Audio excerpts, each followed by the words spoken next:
When I dropped out of school and I moved across the country, there was no going back. Or when I borrowed money from my parents' retirement, there was no going back. And so I'd say, hey, yeah, burn the boats to where failure is not an option. And it would be so embarrassing to fail that you succeed. You have to go so big that you're either embarrassed or you win. Otherwise, these people are kind of playing in the middle and they're like, gosh, why isn't it taking off? It's because they're playing in the middle. So there's some privilege in that pressure, but also you have to know how to handle that pressure.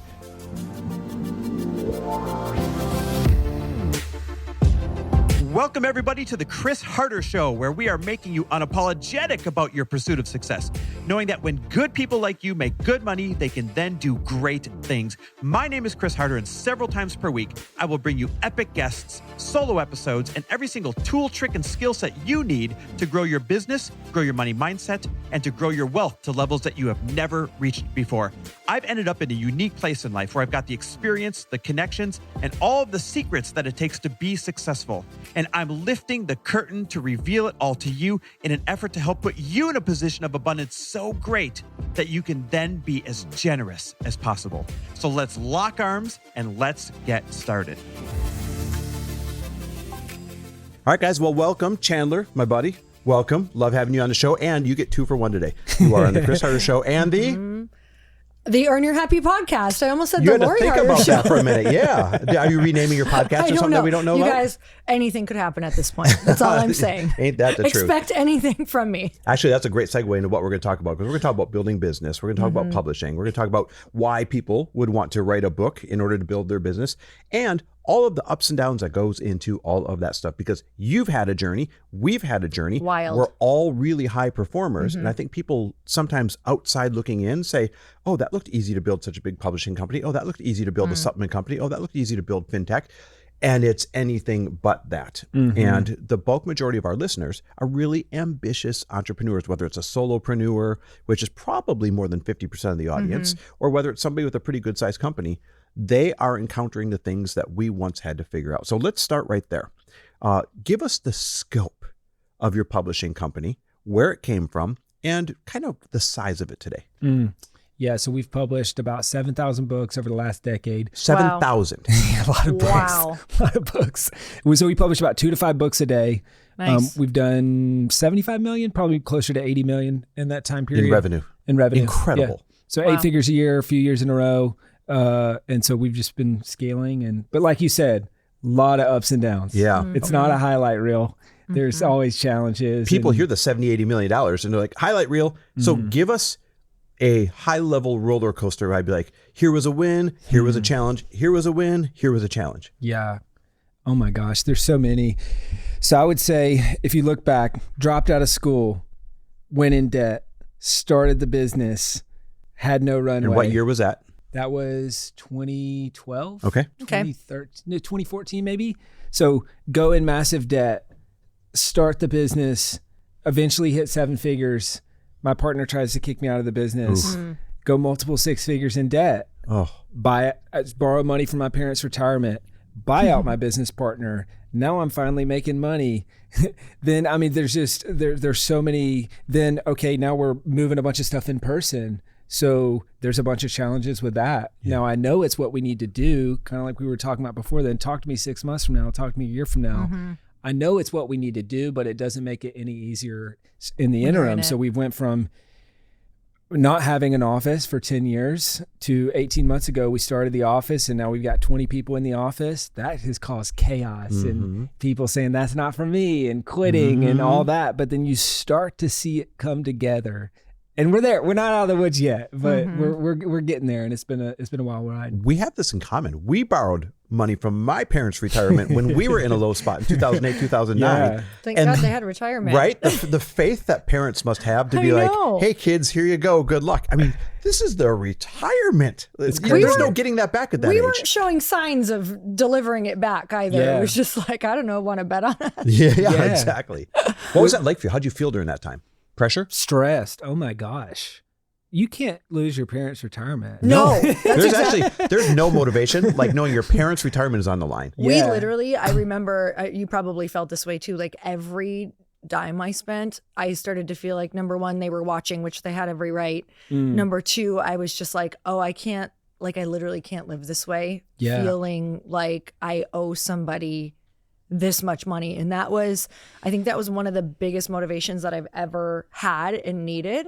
And so often in life, we can be in those moments that just feel like absolute hell and look at them and realize that they were the catalyst that maybe you wouldn't have done the thing without them. Was that a moment for you? Or do you have moments where you're like, no, if it wasn't for this insanely low point, I actually don't know if I would have been motivated enough to do what I'm doing? Yeah.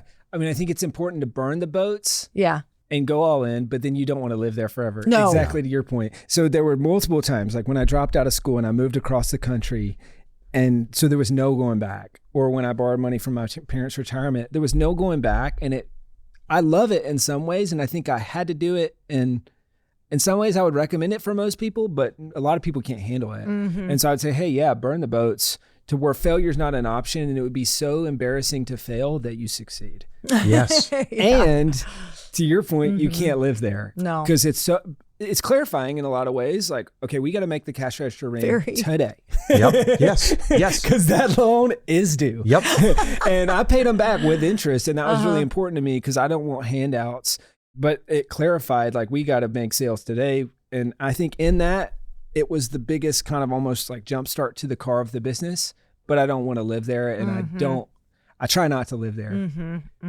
How did you handle when you were under, whether it was that time or a different time, that much pressure? And I love what you said. Like, you have to go so big that you're either embarrassed or you win. Otherwise, these people are kind of playing in the middle, and they're like, gosh, why isn't it taking off? It's because they're playing in the middle. So there's some privilege in that pressure, but also you have to know how to handle that pressure. Were you doing anything special to handle that? Were you talking to anybody? Were you taking anything? How do you get through that? Yeah, it's a great question. I love Were you taking anything? Yeah, crack cocaine. Yeah. Well, Adderall for works, a while. And then I realized this is not good for me long term, so I got off of that, even though I still have ADHD to this day. But I love I think it's the Billie Jean King quote, maybe, the pressure is a privilege. Yes. It's out at the US Open when they walk out. I mean, it is a privilege. And it's still a lot of pressure. So for me, I think just my morning routine, meditation, visualization, affirmations, all that stuff, praying, being centered in my faith. I mean, all those things really help me in that. But then in a way, the pressure almost, it's the one thing that makes everything else easier or unnecessary, because you don't have time or energy to think about anything else. And it just immediately raises the bar on the BS that you're willing to deal with. And if it ain't making the cash register ring, I'm not thinking that this is in that phase, I'm not thinking about it. So it was just so clarifying, saying, all right, we don't need a business plan. We don't need a website. We don't need a logo. We need sales. And let's focus on that. And then it started kind of compounding. Wait, I love that saying. If it's not making cash register ring, we're not doing it. No. And you know, for everybody listening, I think we get so caught up in, especially in the beginning, or if you don't have pressure in, I need this to look a certain way. I want this to be a certain way. I need to study more on this. I need to figure this out more. When I look back at all the things that really, when we were accelerating in our careers, like quantum leaping, it was that question.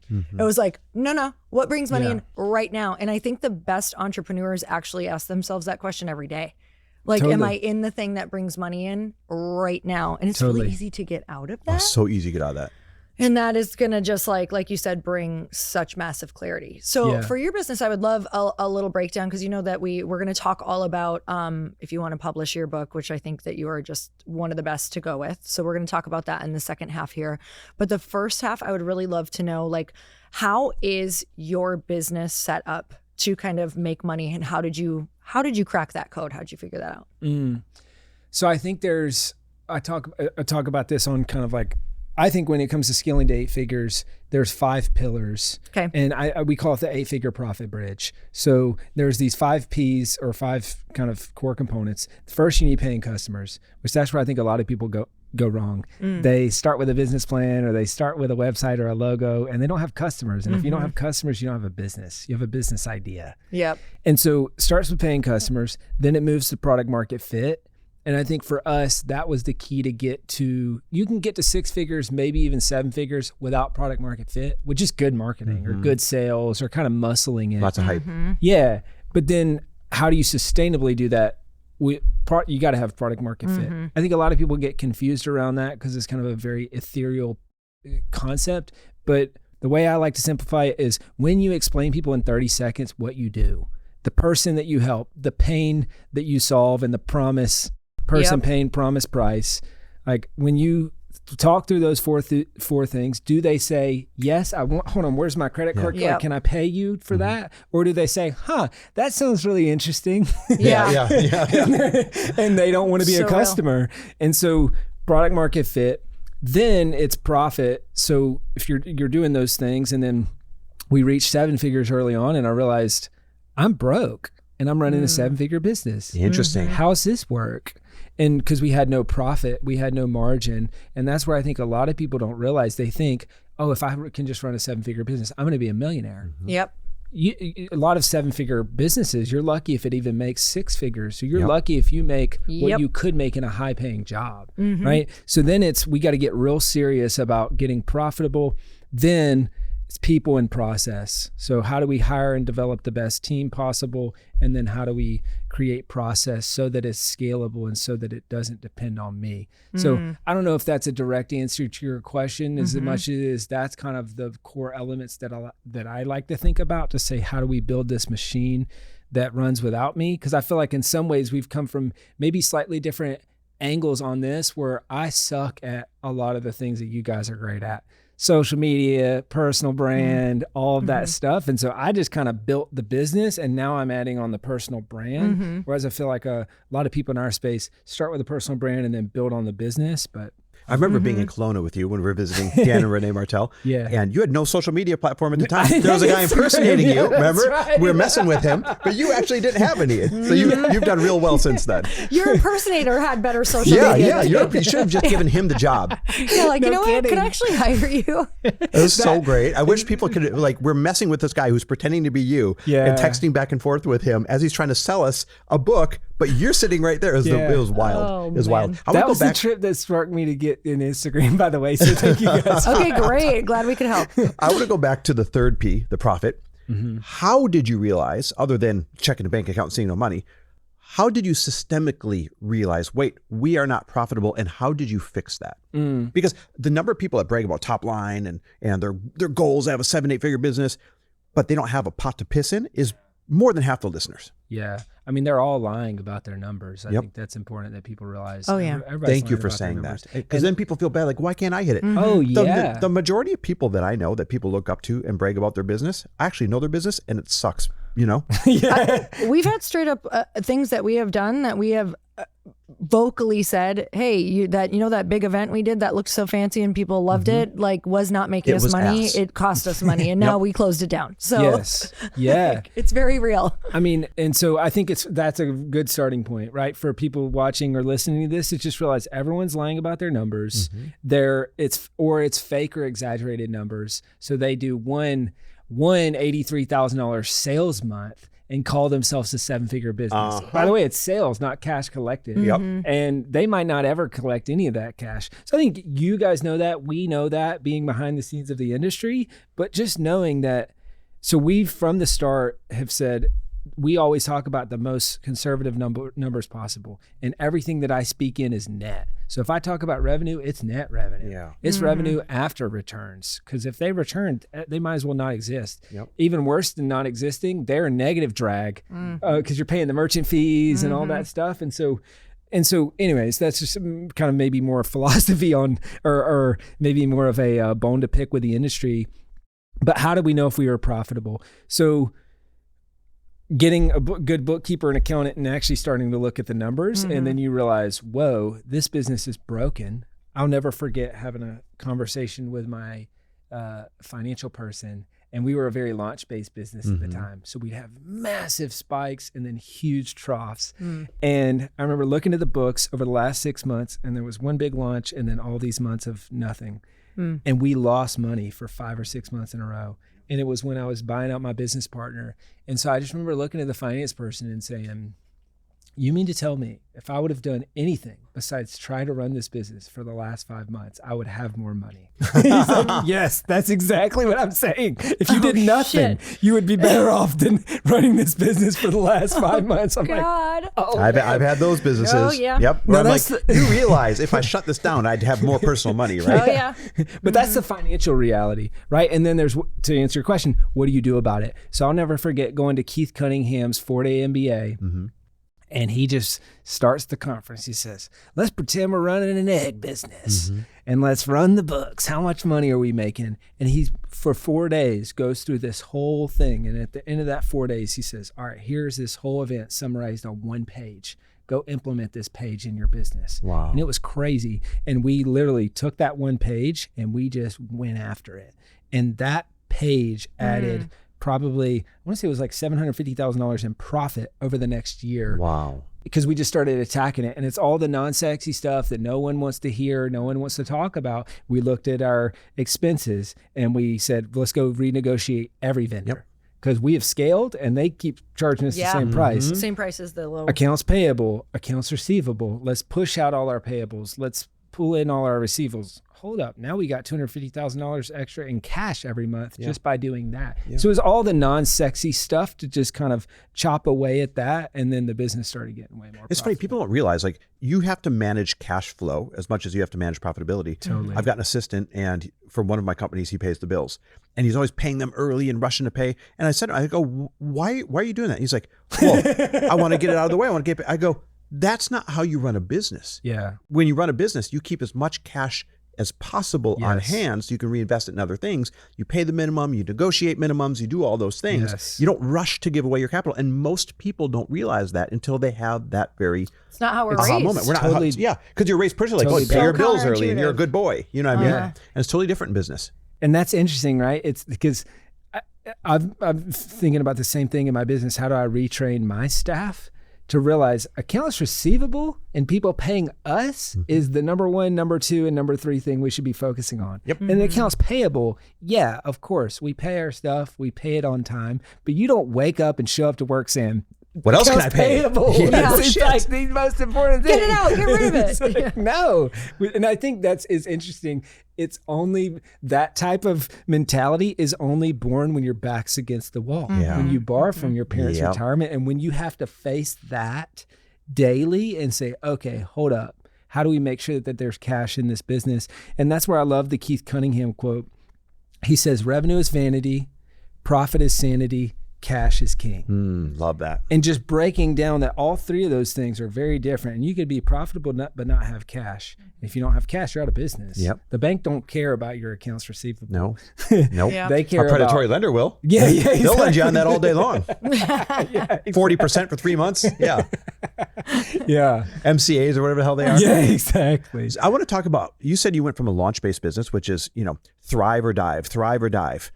And you switched into a more, let's call it evergreen model to acquire your customers. I know one of the really cool ways that you acquire your customers through events. Could you talk to us? How did you shift from launch model to more consistent evergreen? And what are you doing right now to pull customers through the door? Because traditional marketing is tough right now. Yeah, it's very tough. Cost to acquire a customer is way up. And so then you got to get real creative with it. So I think we went from all affiliates, all launches to, okay, we can still do affiliates because that's our sweet spot. But let's just do that all year round and let's do webinars all the time. And then we started stacking on other channels. And that's where I think the most dangerous number in any business is one. One customer acquisition channel, one launch, one event, one anything. And I'll never forget when there was a time where there were 2 people in my business. We were probably 20 people at the time. And there was 2 or 3 people that were thinking about quitting or moving to another company.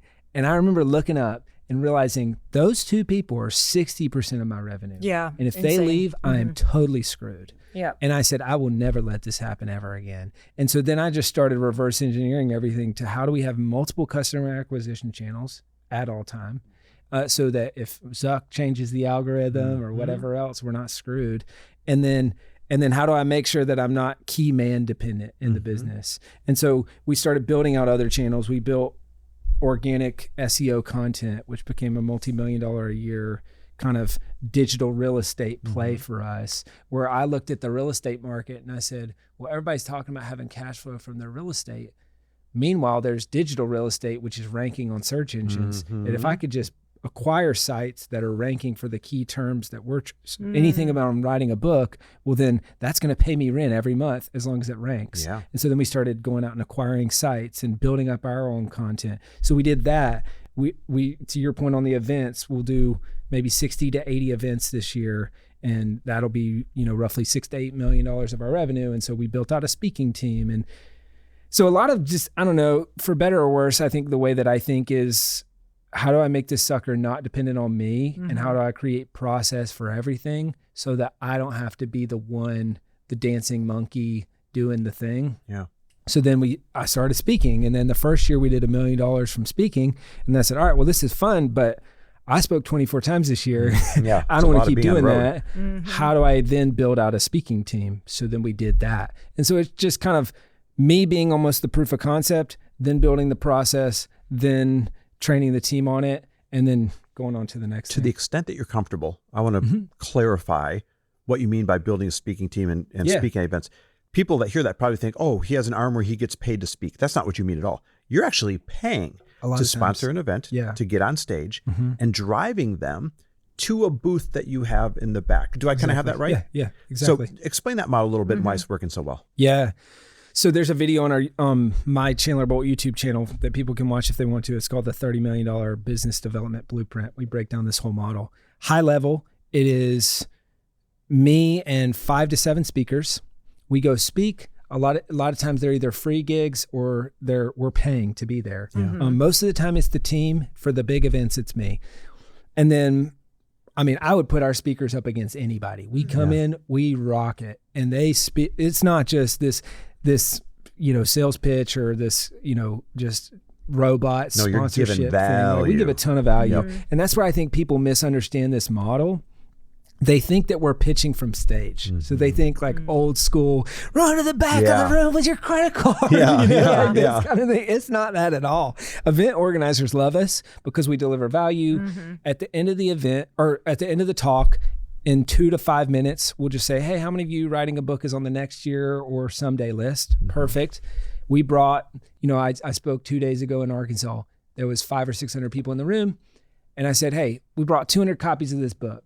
So not for everybody, but if you're serious about this, grab a book. I'll sign it for free right after this. And so then you get this massive rush to the booth. And for $1,000 or $2,000 worth of books, we just got hundreds of leads. So good. And then, which is, you think about, this is where people get so weird about this. They're like, well, I don't want to do that. I'm like, well, how much are you paying on Facebook every month? How much, what's your cost per lead? Those leads are way worse than what I'm getting over here. But then we'll split the room and we'll say, hey, how many of you're writing a book this year? And this is a priority for you. Okay, perfect. Scan this QR code, meet with us for 30 minutes while we're here. And then we book out the team and we'll just on the spot meet for 30 minutes. And I think, as we're recording this podcast, the event I did 2 days ago, as of this morning, we were at 85 grand in sales. So good. So good. I mean, it just, and so there will be a long tail on that. And then we just do that a lot. I love that. What made you discover that model, and what other types of businesses do you think that model would work apply for? to? I don't know. I'm not very smart or strategic. Well, I doubt that. Worked. We just do. Did you see someone else doing it, or what? And then all my best ideas come from other people way smarter than me, and I just look at what's working for them and I say, hey, that looks interesting. So it started way back when my buddy Pete Vargas, he said, Chandler, you're doing all these webinars. You need to speak in person. I'm like, I don't want to do that. Pete. Why would I do that? Yeah. I'm like, I can just do it from my home, and you're telling me I need to go travel. He said, trust me, try it. And so that's where I think a lot of people overcomplicate things. We just ship and we just go. So that was where that first year I said, all right, well, we're going to get in more reps than anybody else, and either it'll work or it won't. And so I spoke at 24 events. We did $1 million in sales literally on the last day of the year. Crossed the million. We crossed the million right at the end. And then we said, okay, that's proof of concept. We got away from it for a little while. And then I saw Pete building a speaking team. And I think maybe even some other, like you look at Dave Ramsey or you look at John Maxwell or you look at Grant Cardone or you look at kind of other people in the space and you say, okay, that's interesting how they're doing that. Maybe we could replicate that. And so then we started building that out.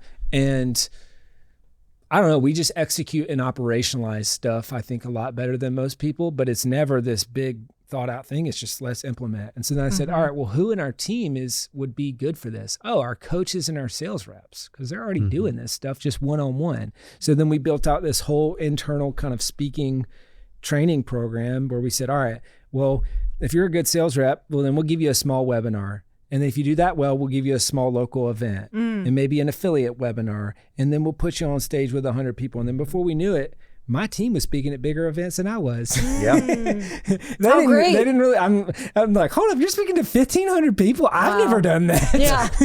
That's awesome. And that was, it was several years ago. But so we just started building it out. And I think it can work for a lot of people, but you got to have a high ticket offer in my experience, or because it's just like everything else. It's CAC to LTV, CAC to LTV, really, or ACV, right? Yeah, exactly. Or like your CAC to average order value if your average order value is similar to your lifetime value. So it's got to be substantial enough to where it makes sense because it's expensive. I mean, you're flying people around, putting them up in a hotel, paying for the booth, all that stuff. Paying the booth. You guys got to tell people what CAC to LTV means, otherwise they're gonna CAC, DM me customer messages. acquisition cost, to LTV, lifetime value, or AOV, acquisition. Average order value. Average order value, or ACV, annual customer value. So you always have to compare your CAC, how much it costs you to acquire the customer, to either your AOV, your ACV, or your LTV. So you can say, would I trade $50 to make 200?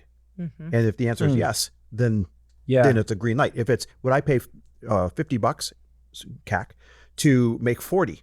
The answer is probably no.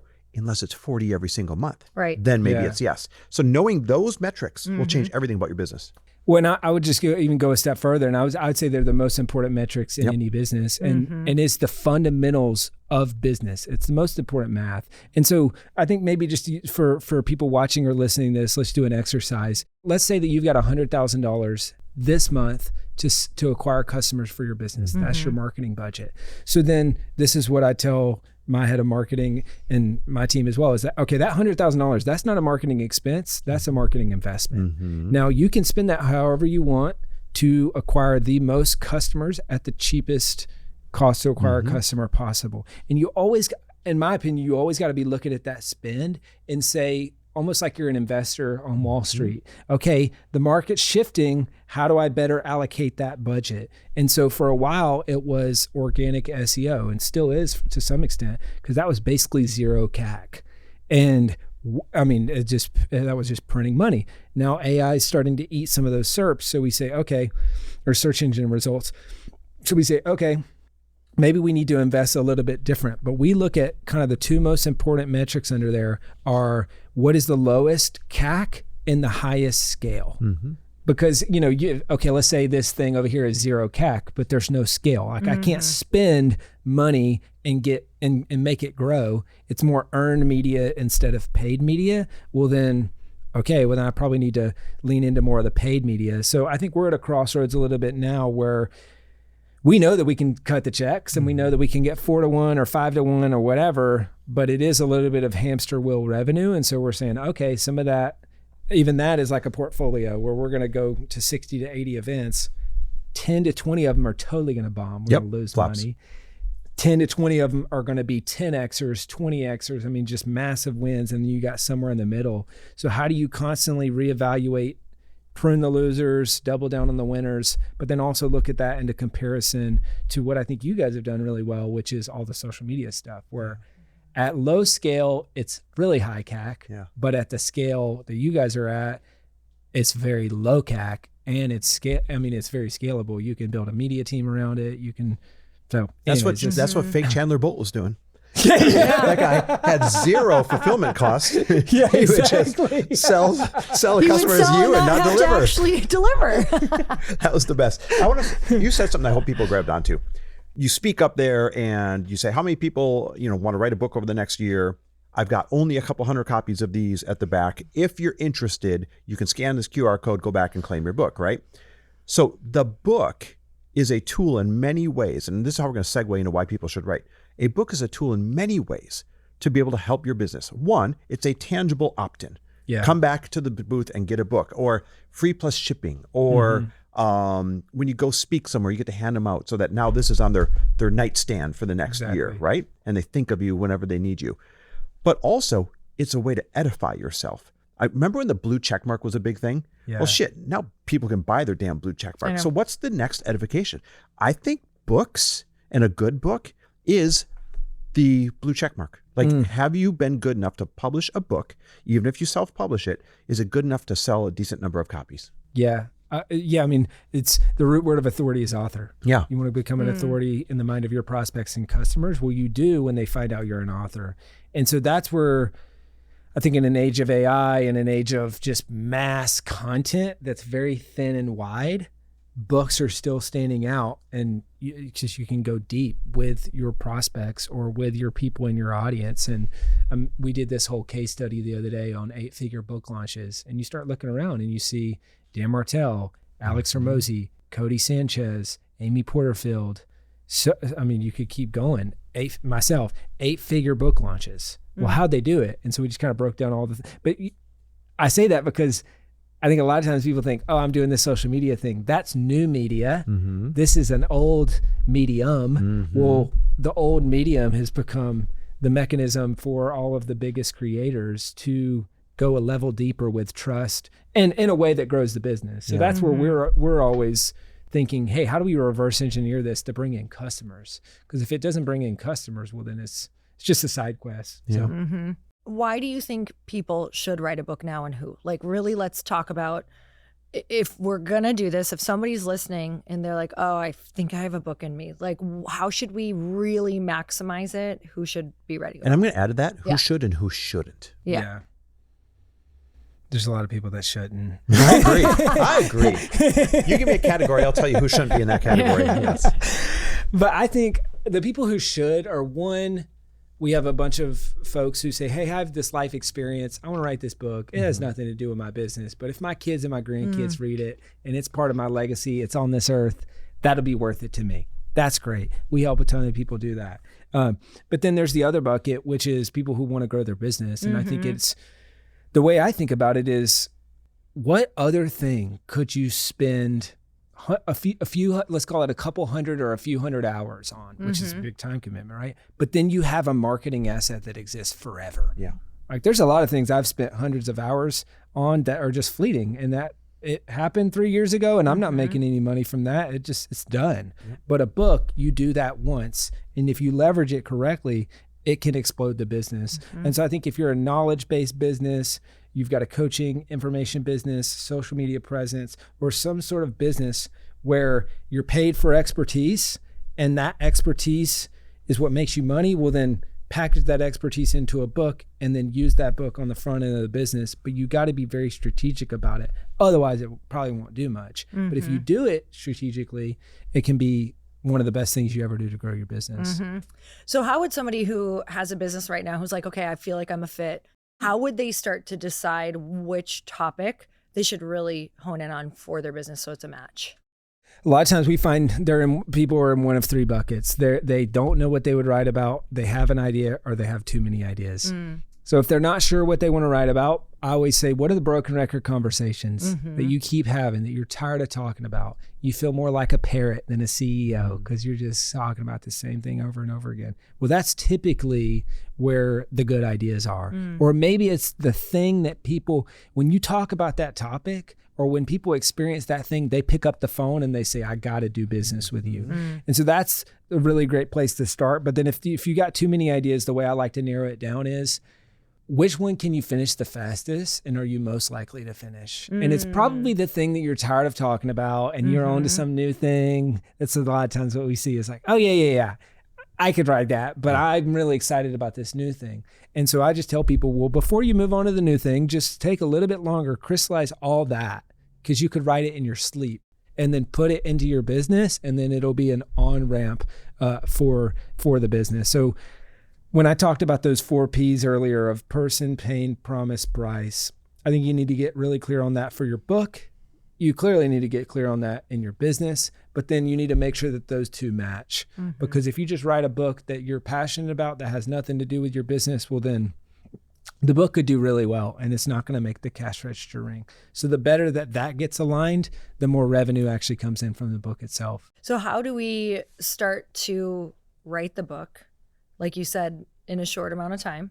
So many people, like if we do want to use it for this, like someone like me who is actually considering this right now in self-publishing, I'd done traditional publisher in 2017, so went through the whole thing. I think we did like an 8-city tour throughout the year. Yeah. And I have so many lessons from that. Let me just tell you, that could literally just sell your company and get everybody to go, because it was a great quantum leap for my life and my like evolution. But I do think that self-publishing is truly like, it just cuts out the middleman. And it really, you can get your message faster. You can say what you want. There's not a whole lot of people like weighing in on, well, there's nobody weighing in on your idea for the most part, unless you want that coaching. But how can people do this in a way that isn't this really long drawn out, like traditional publishing can be, 18 months to 2 years from getting this book out, which feels insane to me. But how do we get it so that it's a shorter amount of time? Because if it is used for a tool in your business, a lot of business people are like, how am I going to carve this out of what I'm already doing? Yeah. Great question. If you're open to it, I'd love to use that as a case study. Use it. All right. So what, Love like it. for your next one, what would you said you're thinking about it? Where are you at in the process? The closer, like it's actually, I told him today and we switched the topic, but I feel like it's very close because now I've heard so much about how I can get help to make it a lot faster. Yeah. So I do feel like it's something I would like to start in the next literally month or two. Are you open to talking about the topic, or we can totally edit this out? Yeah, I'm not going to say the name, Of but course, I'm of so course. open to the topic. Yeah. So what's the topic, and does that align to your business? So everybody asks me over and over, how did you get from, high school dropout? Yeah. And like the stories of us being in debt and using our parents' retirement and all the things to where you are now. And it was like mentors and masterminds, and we sell a mastermind. So I want to talk about these big leaps in your life. Essentially, books that resonate with me are like The Big Leap. Like massive leaps that you take. Cool. What are the things required that you need to do in order to do that? And I want it to be a sales tool into what we're doing. Yeah, great. And then you're already coaching on that? That's already integrated into the coaching that you're doing? Essentially, yes. It meant the 2 masterminds that we do are all like business coaching. Yeah, I love it. So that's great. So I think you're in a very similar spot to a lot of people, which would be, you've already written the book. You just don't know it yet. You just don't know it, It's in the one-on-one conversations. It's in the group coaching. It's in the events. It's a keynote I did for 2 years. 100%. It's literally a keynote I did. Yeah. So then that's there, right? And so I think this is a perfect way to think about this. You already did the most important part, which is you reverse engineered it to the main thing that will make the cash register ring and make money in your business. So now we can back into that. There's some common themes of major leaps in your life and stuff like that. And then, well, how do you write it? We call it the more writing method, which is mind map, outline, rough draft, editing. So, but I like to play to your strengths. So what I would do is I would mind map all the ideas around this major leaps and masterminds, and there's stories that you maybe in this. So then you got a story bank. Okay. So there's which I saw your carousel, I think it was yesterday. That's my story bank, by the way. So good. So good. I'm over here thinking, I'm like, because part of mine is college dropout to 8 figures. Yes, totally. I saw I'm that. like, I was like, we're the same. She just stole your story. She's a high school dropout. She's got me beat. Yep. I'm a elementary school dropout, so fuck both of you. I'm a daycare dropout. So I got you beat. She showed up, sucker in hand, said, fuck this shit, I'm out of here. Went and built a business. So, I mean, that's just such a great hook, and that's a story, right? So I would have my concept bank and my story bank. Hey, here's this story. Here's this story. Here's this story. Which there are some really cool stories. I don't know that if you talk about them publicly that much, so I won't mention them. But even just Aubrey was talking about from our trip in Kelowna. She's like, oh, I love, like Lori was sharing this and this, and that really resonated with me. And so you've got that story bank that you already are probably talking about teaching. That's there. You've got your key concepts. Then you turn that into an outline, and then you rough draft it. But the most important thing is you rough draft it in the way that you do best. And so that's where I was talking, I want to say it was Pace last week, where I'm like, all right, dude, you're recording YouTube videos and running live events. So we're going to map out this real estate book and then just go do a video series on it. And you're used to doing that. That's great. That's how you write the rough draft. Maybe it's for you, you say, all right, well, we're going to do our next mastermind event and I'm going to teach the core keynotes and that's going to force me to crystallize the concepts. And then now that is the core concepts that we teach in the book, but it's kind of playing to your strengths to get the rough draft done. And then we can talk about all the launch stuff, but honestly, once you get there, okay, cool. Now we can align it to the business and make sure that it's a major revenue needle mover. Love it. Great. Let's document it. I'll become an affiliate and we'll just Let's do go. the whole process. Let's go. It's great. You just said something that was really interesting to me. You used Pace as an example. Hey, man, you're used to speaking on video. Do a video series. We'll turn it into a book. How has AI changed book writing for the better and for the worse? Because what I imagine there is, great, do a video series, load it into Claude, say, Claude, turn this into a book. Now you got your rough draft, tweak it, publish. So that might be one example of how it's improved it. But also, everything's a double-edged sword. Yeah. I'm sure it's kind of messing everything up as well. Yeah. I think there's two radically different approaches that a lot of people are taking. There's the AI slop. So the bar has been lowered where people just say, oh yeah, boop, boop, 2 buttons, ChatGPT, which sucks these days. Yeah, it's terrible. And then they got a book. Or the total opposite end of the spectrum is AI is the devil. It's ruining the creative process. It's robbing from creatives. So bury your head in the sand. We're not using it.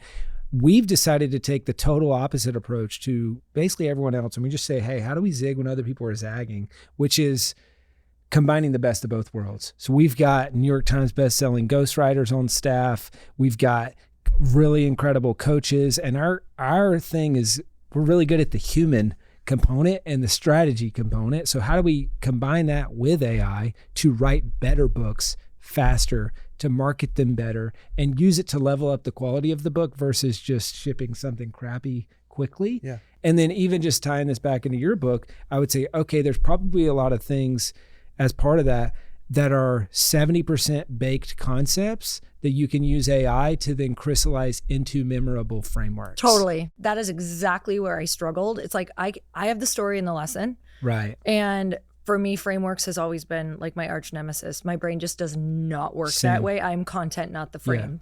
Yeah. So it is definitely with AI has been life-changing because if you feed it enough, it can actually give you something really good. If you don't feed it enough, it's going to suck, you know? So for me now doing frameworks, if I feed it enough and the concepts and the stories and exactly what I want, then I get a framework to then hang all the content on, which is 100%. Amazing. So 100%. I like using both, but you are so right on the slop. Like I can actually from the first sentence, like see exactly what AI, exactly who used it. And you just feel that and it doesn't feel authentic. Yeah. So anyway, but I actually love both because you're so right. You can get a great framework, which helps the reader follow a lot more. And every single successful entrepreneur that I see, author that I see, they have both. They have like story and a framework that people can follow because our brains love that. Yeah. It loves to feel very organized while also feeling creative and expanded. So I love that you said that because that is, in my opinion, what the book is so great at is it forces you to do that. So even this book is an example.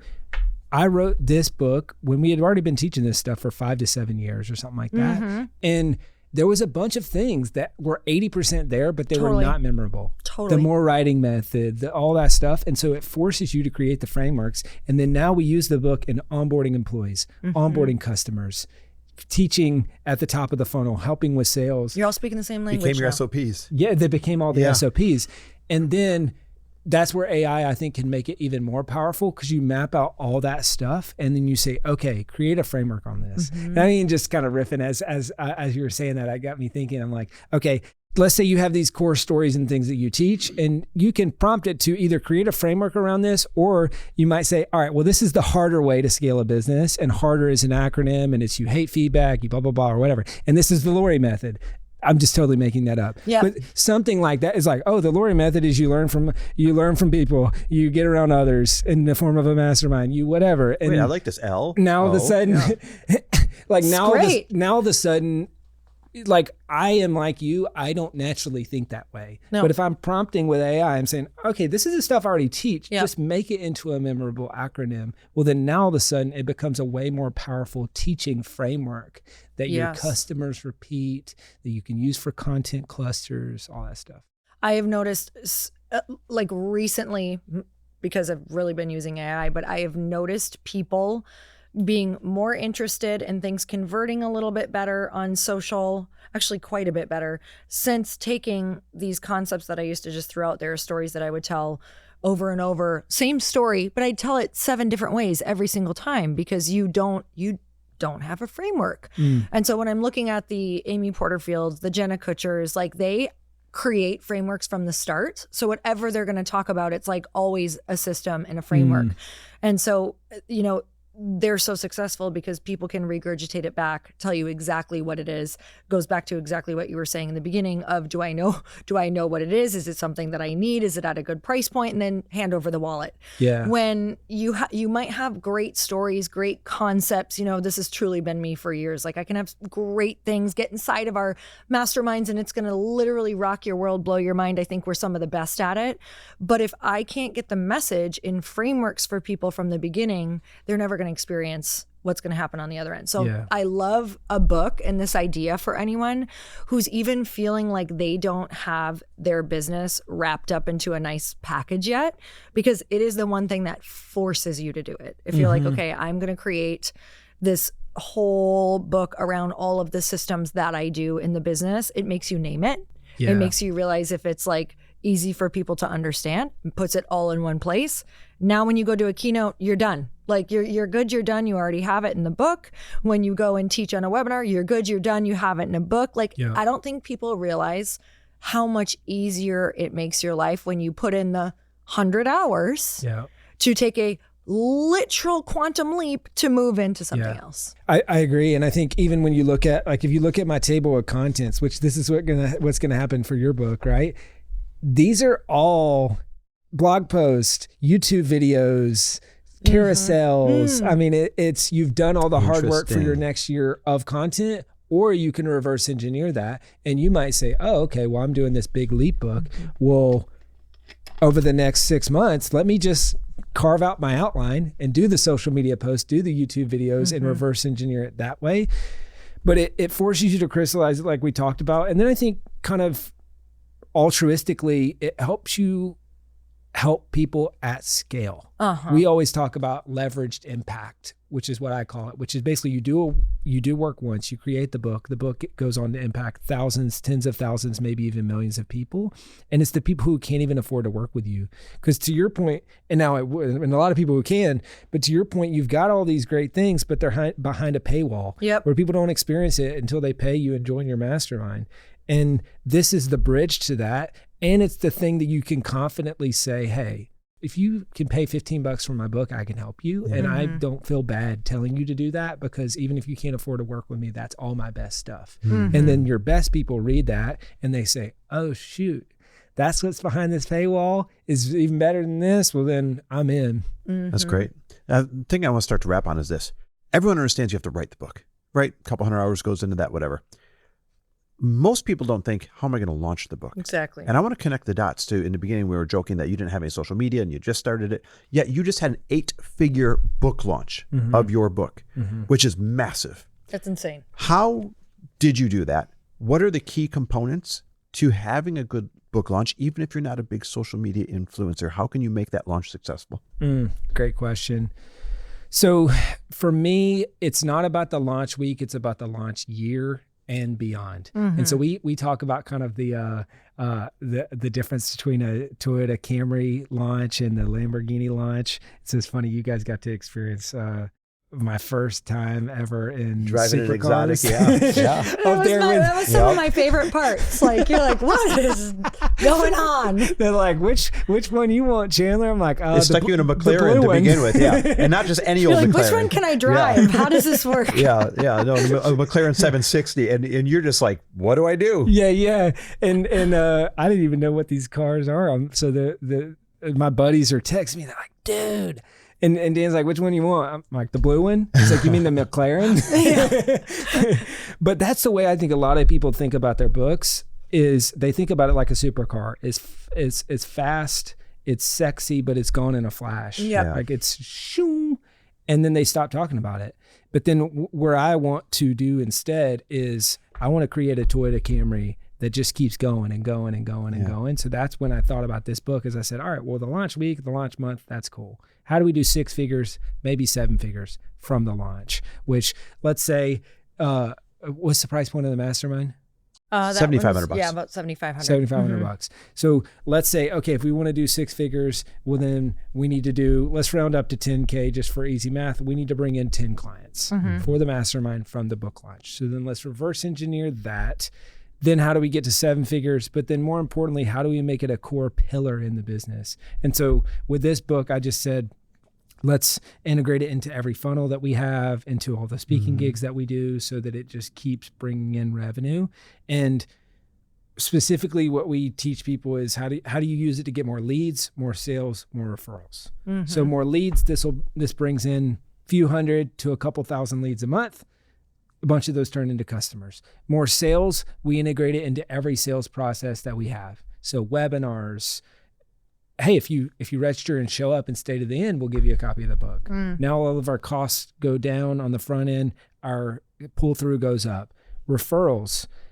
You got people in your mastermind already. Here's 2 copies of this book. Here's one for you and one for someone you know who needs to be in this mastermind. And so you're adding value by giving the book. And so it's just a bunch of stuff like that to say, let's integrate it in there. But then I think if we were smarter and had a bigger platform, we would have probably done it differently, which is what I did when I was breaking down in that video of all the stuff of Dan and Alex and Cody Sanchez. And that's some of what we're doing with Pace, with Carlton Dennis, if you know him, he lives here. And so with their books is we're saying, okay, well, let's use the book to feed into a virtual event, and you use that virtual event to make it rain mastermind sales. That's great. And so they buy the event bundle, or they buy the book bundle for $50. And that comes with a free ticket to the virtual event. And then at the virtual event, we sell the mastermind. And so that's what Cody did. And I think she did 3 million from that virtual event. That's what Amy did. And she did $1 million or $2 million from that virtual event. So it's like almost like using a book as a front end. Instead of saying, pay $19 for my virtual event, it's buy my book, you get to come. Exactly. And you're pre-qualifying people. Exactly. By the way, this is why I love you. I've never heard anybody sit here and say, I want to do the Toyota Camry of book launches. Like, that's why I love you, buddy. That's why I love you. All right. Well, listen, let's put a bow on this thing. If somebody's like, okay, I want to write a book with you, how can they get a hold of you? Where should they start? Yeah. So two routes. They can get this book for free, publishedbook.com/audio. You can get the book, and that's a really great starting point. Publishedbook.com/audio.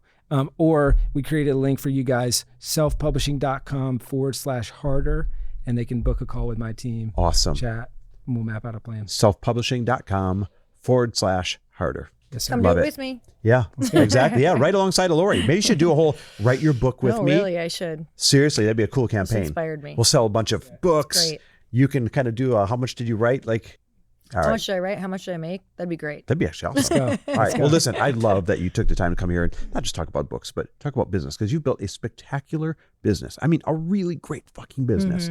And I've got so much respect for what you've built and the way that you've built it. You're not one of these shiny people out there with a bunch of followers saying, look at me, and then having it be bullshit behind the scenes. You've built a great business, served people really well. And then somebody thought it was cool enough to fake your social media. So I love you, and I appreciate you coming by to talk about business We're with us. so grateful for you. Thank you so much. And you guys, if you are interested in this, you can just scroll down to the show notes and you can click on it, and it's so easy, take you right to all of his stuff, and you can start writing your book. Thank you, guys. Until next I appreciate time, earn your happy. Bye, everyone. Great to have you. Thanks for listening. And if you loved this episode and know of someone else who is as successful as they are generous, please pass them on to me. It would mean the world to me if you help me get this cause and this message out to as many listeners as I can. So please, if you liked what you heard, it goes a long way if you take 30 seconds and leave me a 5-star review and share this with your friends. I'll be forever grateful. And until the next episode, cheers to your success.